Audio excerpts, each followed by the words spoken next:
Na aula de hoje, nós vamos falar de funções trigonométricas inversas. Em sala de aula, eu já falei das funções trigonométricas inversas do cosseno e do seno, ou seja, do arcosseno e do arcocosseno. Então, eu já defini essas funções, falei do gráfico, falei, né, defini elas de fato e como funções e falando da relação delas, né, com a inversa e tal. Então, isso já foi definido em sala de aula. Agora eu vou falar das demais funções trigonométricas inversas. Então, vamos agora falar da função arcotangente. A função arcotangente, ela vai ser a inversa da tangente. Bom, mas só relembrando, para que uma função ela admita inversa, o que tem que acontecer? Ela tem que ser uma função bijetora. E, como nós já vimos, a função tangente ela tem este gráfico logo aqui abaixo. Como o tangente é definida como sendo seno sobre cosseno, então ela não está definida em pontos onde o cosseno se anula, ou seja, em pontos da forma π sobre 2 mais nπ, n sendo inteiro. Então a função tangente não está definida nesses pontos. E aí a gente tem o gráfico da função tangente, que a gente já viu em sala.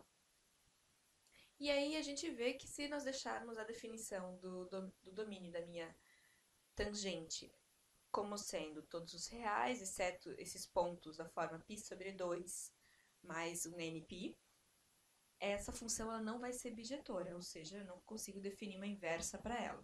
Então, nós vamos restringir o domínio da função de tal forma que ela se torne bijetora. E aí, para isso, nós vamos considerar a função tangente no intervalo de menos π sobre 2 a π sobre 2.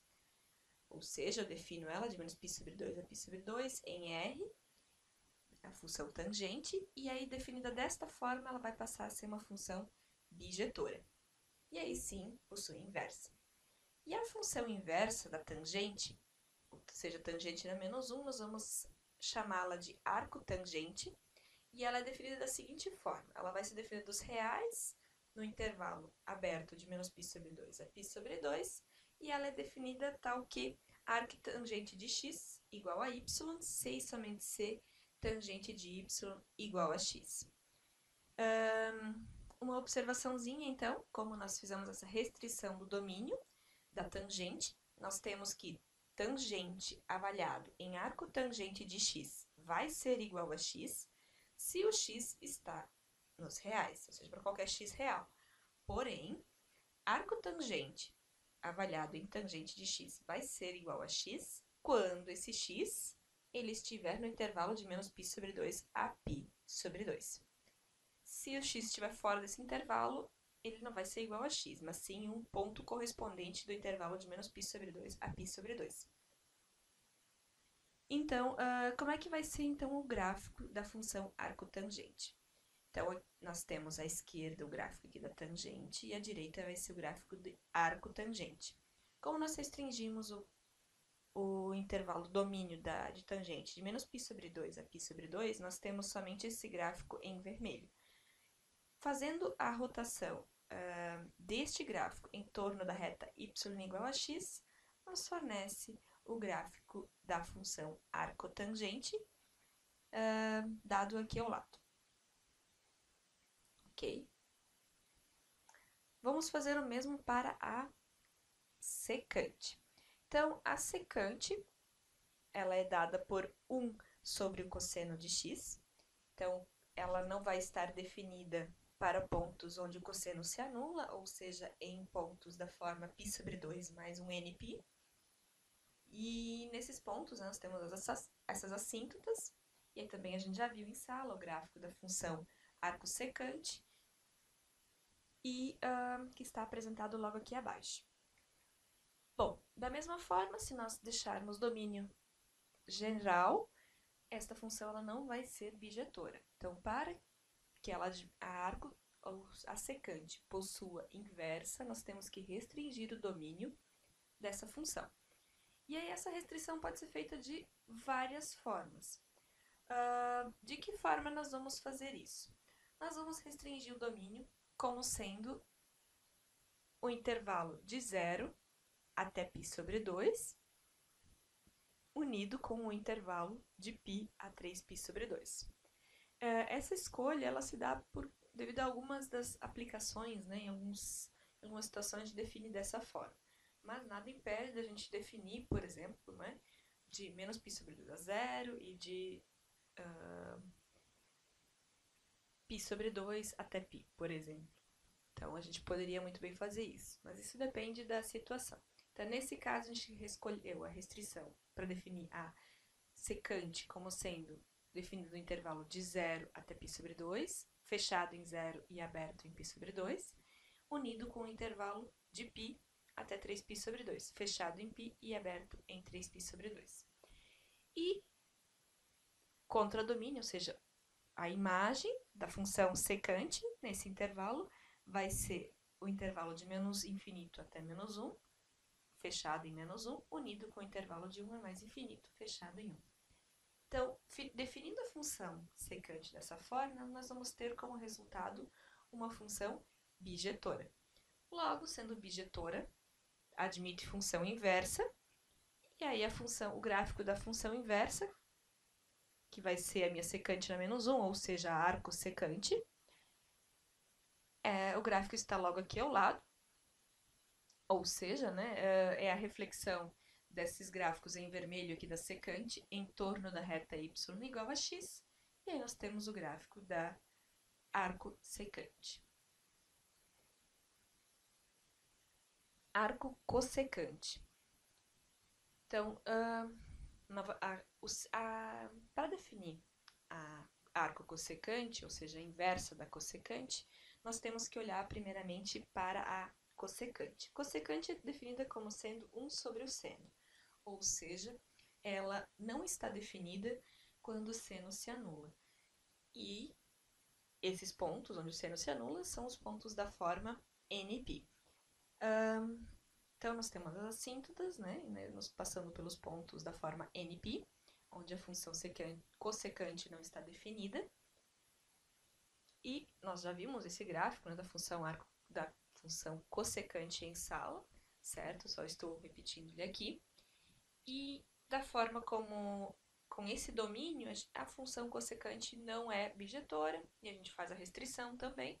E o domínio que a gente considera, para que ela seja bijetora, é um intervalo de 0 até π sobre 2, fechado em 0, aberto em π sobre 2, unido com o intervalo de π a 3π sobre 2, fechado em π,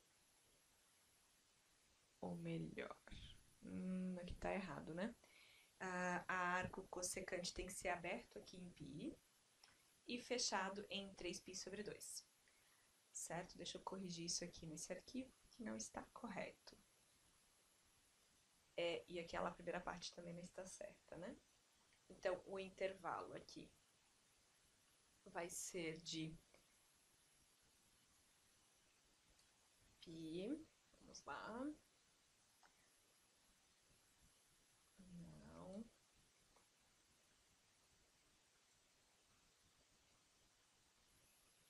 Então, nós vamos ter intervalo fechado de π até 3π sobre 2. Deixa eu só colocar aqui, fechar o parênteses fechado. Fiz errado de novo, né? É aberto em π, né?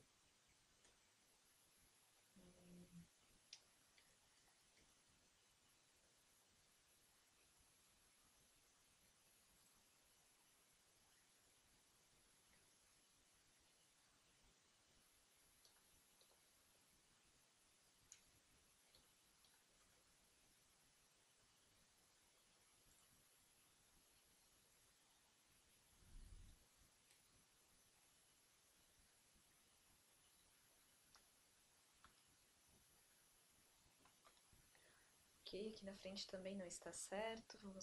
Vamos corrigir então aqui só um instantinho. Ai, Ctrl Z. Não, não era isso aqui. Não quero deletar tudo, né?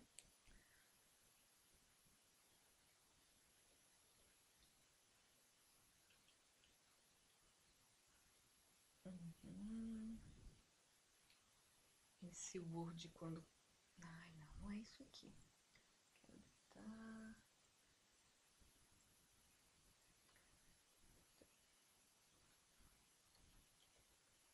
fazer de novo aqui, então. Então, é o intervalo aberto em 0 até π sobre 2.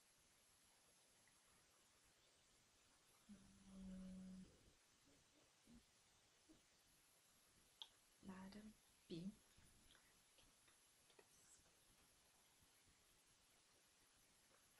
Bom, então, novamente, então, a cossecante, ela não é bijetora, considerando o domínio como sendo todos os pontos, né, do domínio dela.